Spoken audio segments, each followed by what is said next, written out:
De la paix au terrorisme, le Togo en a fait les frais. Le 23 septembre 1986, le Togo a subi une attaque terroriste qui a causé plus de 13 morts et plus de 25 blessés dans la capitale togolaise Lomé.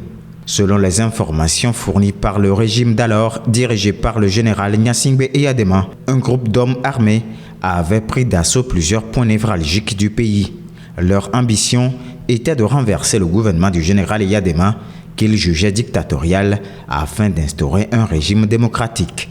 Ce groupe d'hommes armés est issu d'un regroupement dénommé Front Uni pour la Libération du Togo, FULT. À en croire le régime togolais d'alors, le Ghana est le principal soutien de ces hommes armés.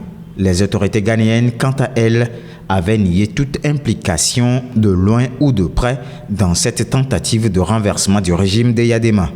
Le président Eyadema Gnassingbé a considéré comme une victoire cet échec et chaque année, ces morts sont honorés par un geste symbolique de dépôt de gerbes de fleurs. Et depuis 1986, ce n'est qu'en novembre 2021 que le pays a encore connu une attaque terroriste et cette fois-ci dans la région des Savanes. Celle qui a été la plus meurtrière fut l'attaque du poste avancé de Pekpakandi, causant 8 morts et 13 blessés. Depuis lors, même si les autorités togolaises ont décidé de ne plus communiquer sur le terrorisme au nord du Togo, des efforts se font pour la résilience des populations et pour tenir en échec les terroristes en cas d'une nouvelle attaque. Le secteur de la microfinance au Togo est en plein essor depuis quelques années avec des taux de croissance annuels de dépôt monétaire. Encore cette année 2024, le secteur a enregistré des performances. En effet, selon le nouvel état dressé sur le secteur, le nombre de bénéficiaires a connu une progression annuelle de 8,1% pour s'établir à près de 4 millions de clients, alors que ce nombre s'établissait à un peu plus de 3 millions en 2023 sur la même période. Concernant l'encours des dépôts, il se chiffre à 395 milliards de francs CFA en 2024 contre 296 milliards de francs CFA en 2023, soit une hausse annuelle de 13,3%. Rappelons que la microfinance au Togo est une composante essentielle du système financier visant à fournir des services financiers à des populations généralement exclues du système bancaire traditionnel. Plus de 600 agences de microfinance existent dans le pays avec 4 millions de comptes en gestion. De janvier à mars 2024, le Togo a enregistré 84 cas de décès maternels et 191 cas de décès néonataux. Ces chiffres ont été rendus publics par le Système national d'information sanitaire. Ce qui reste déplorable selon le système d'information sanitaire, c'est que l'audit des cas de décès reste toujours faible. Sur les 84 cas de décès maternels, seulement 20 ont été audités. En ce qui concerne les décès néonataux, seulement 16 ont été audités sur les 191 cas. Le Système national d'information sanitaire s'occupe aussi des données sanitaires du pays. Il scrute la situation sanitaire du pays en se basant sur les principales causes des admissions à l'hôpital. Parmi ces causes, la malnutrition reste un géant à combattre.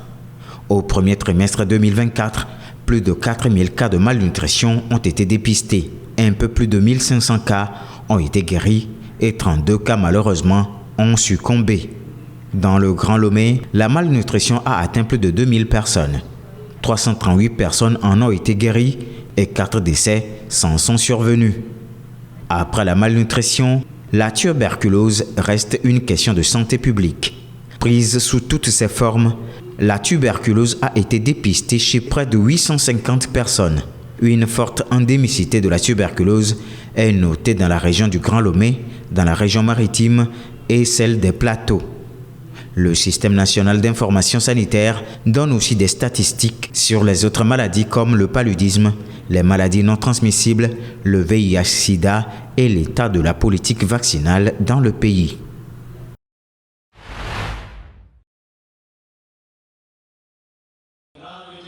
Le Soudan du Sud, riche de sa diversité culturelle, exprime un désir collectif d'un avenir meilleur. Lors d'un événement marquant la Journée internationale de la paix, des centaines de citoyens ont partagé dimanche à Djouba leur aspiration à la démocratie et à la prospérité. À l'occasion, la société civile a souligné l'urgence d'un changement. Notre souffrance n'est pas due au fait que la paix nécessite des millions de dollars. Nous souffrons car nous avons besoin de dirigeants politiques pour dire assez de la violence. Nous n'avons pas besoin de dollars, nous ne pouvons pas dépenser des millions pour acheter la paix. Alors pourquoi dépensent-ils pour acheter des balles et des armes? Pourquoi ne pas investir ces millions pour garantir la paix? Ces mots expriment la frustration des citoyens face à l'extension de la transition et au report des élections. Le vice-président a donc pris soin de rassurer en soulignant l'importance d'un processus électoral fiable. Ce n'est pas une question de désir de pouvoir. Nombre d'entre nous aspirent à ce que le peuple du Soudan du Sud puisse élire ses dirigeants. Mais nous devons dire que cela doit se faire dans un environnement favorable et propice à des élections justes. Si nous poussons à des élections qui ne répondent pas aux attentes de notre population, nous en porterons la responsabilité. Car nous connaissons les aspirations et les besoins de notre peuple. Il est donc essentiel de garantir un cadre adéquat pour que ces élections soient véritablement représentatives et qu'elles renforcent la confiance des citoyens dans le processus démocratique. Le peuple devra attendre jusqu'au 22 décembre 2026 pour les élections tant attendues, reportées après l'annonce du président Salva Kiir vendredi dernier.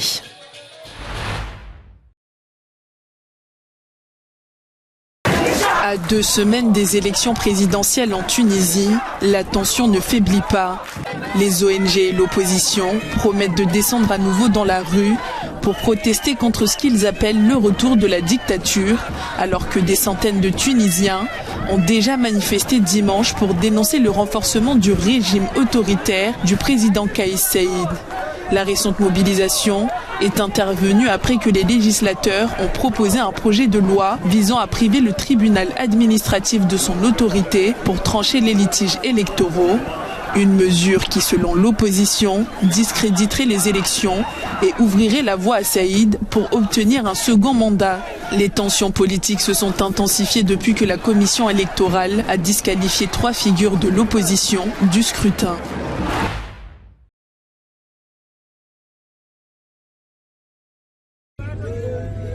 En Iran, plus de 50 personnes ont été tuées et plus de 20 sont portées disparues après l'explosion d'une mine de charbon à Tabas, causée par une fuite de méthane. Nous étions dans la mine en train de travailler quand soudain de la fumée s'est élevée. J'ai réussi à sauter hors de l'atelier et j'ai grimpé jusqu'à un endroit sûr. Mes amis sont restés à l'intérieur.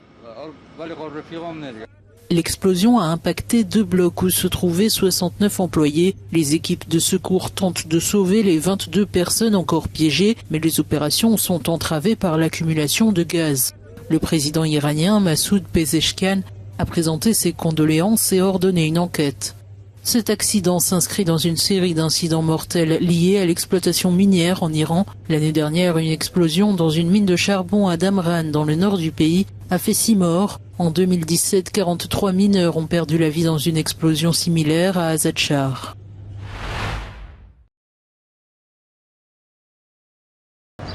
Les Nations Unies sont inquiètes au sujet d'une attaque de grande envergure contre la ville d'El Fasher, au Darfour au Soudan, du fait des paramilitaires des forces de soutien rapide FSR, selon une déclaration faite le week-end dernier par le porte-parole du secrétaire général de l'organisation, Stéphane Dujarric. Le communiqué de l'ONU indique que le secrétaire général Antonio Guterres a appelé le lieutenant-général Mohamed Hamdan Dagalo, alias Hemeti, à agir de manière responsable et à ordonner immédiatement l'arrêt de l'attaque. Selon toujours le diplomate onusien, toute nouvelle escalade menacera également de propager le conflit le long des lignes intercommunautaires dans tout le Darfour. Le Soudan est en proie à un conflit entre les paramilitaires des FSR et les forces armées soudanaises depuis avril 2023. La guerre a suscité des déplacés par millions et engendré la famine dans certaines parties du pays.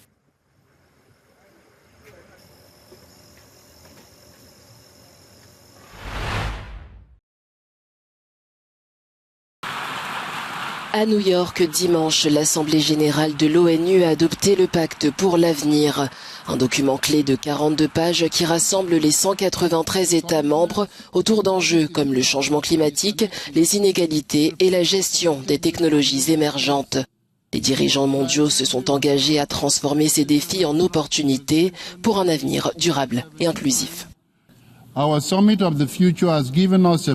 Notre sommet de l'avenir nous a donné un pacte, le pacte pour l'avenir. Il vient d'être adopté et il représente notre volonté de faire face à la crise immédiate, mais aussi de jeter les bases d'un ordre mondial durable, juste et pacifique pour tous les peuples et toutes les nations. Les engagements énoncés dans ce pacte et ses annexes reflètent la volonté collective des États membres et doivent guider nos actions et nous encourager à promouvoir la paix et la sécurité internationale, à dynamiser la mise en œuvre des objectifs de développement durable, favoriser des sociétés justes et inclusives et à veiller à ce que la technologie soit toujours au service du bien commun de l'humanité. Dans ce pacte, les dirigeants s'engagent à renforcer le système multilatéral avec un accord universel pour la gouvernance de l'intelligence artificielle, la participation des jeunes aux décisions politiques et une réforme des institutions mondiales. Cette semaine, l'accent sera mis sur l'exécution de ces engagements.